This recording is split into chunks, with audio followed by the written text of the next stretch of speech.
Yes, we're broadcasting from Warsaw. I'm Amy Goodman.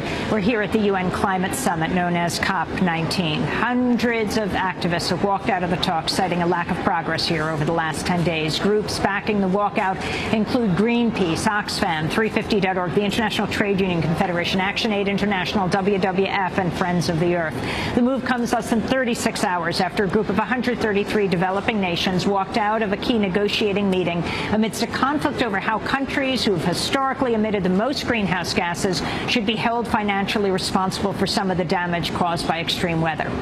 We're going to turn right now to some of the voices of protest.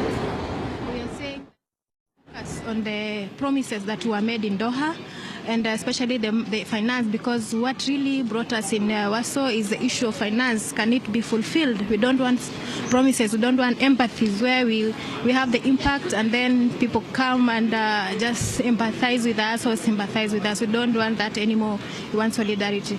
So the biggest development, I think, of this moment is that some of the largest NGOs in the world, WWF, Oxfam, Greenpeace, groups that traditionally have been very engaged in this process, are saying we actually need to change tactics. We need to begin to take on the fossil fuel industry in a really new way. And so the message on the shirt says, polluters talk, we walk. I think that coming out of these meetings, there's going to be a new type of commitment to really take on the fossil fuel industry, divestment campaigns, standing up to pipelines like Keystone XL. We're beginning to figure out that to make progress on climate, we can't just come to these conferences and ask leaders for action. We really need to take on the industry itself. That is Jamie Henn of 350.org and Cynthia Aspey of Indigenous Information Network. We're joined now by Anjali Appadurai, part of the youth organization Earth and Bracket. She's with Friends of the Earth Sri Lanka and the Third World Network. Welcome to Democracy Now! We just have a minute to go. We have seen you in Durban. You were almost banned totally from Durban, almost banned totally from Doha after giving a major address to the plenary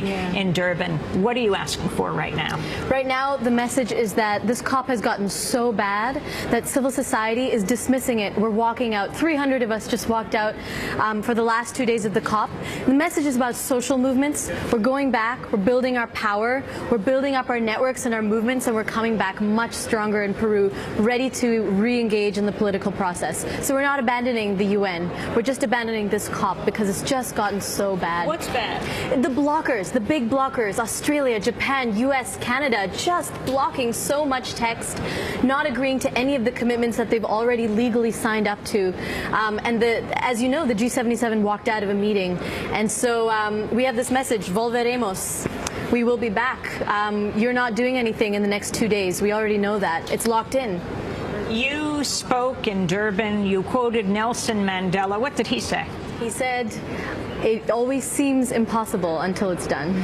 And do you think anything is getting done? You're talking bad COP. Is there a good COP? None of the COPs have been good. We've been in negotiations for 20 years. We're gonna bring back social movements as an essential part of this process so that COP20 next year in Lima can be stronger because of the social movements lighting a fire underneath it. I want to thank you for being with us. Thanks, Anjali Appadurai. Hundreds of young activists have just walked out of the COP19. She's with Friends of the Earth Sri Lanka. And that does it for the broadcast. If you'd like to get a copy, you can go to our website at democracynow.org. Democracy Now! Produced by Mike Burke, Renee Felser, Armante, Nermeen Sheikh, Steve Martinez, Sam Malkoff, Hani Masood, Rabbi Karen, Dina Guzder, Amy Littlefield.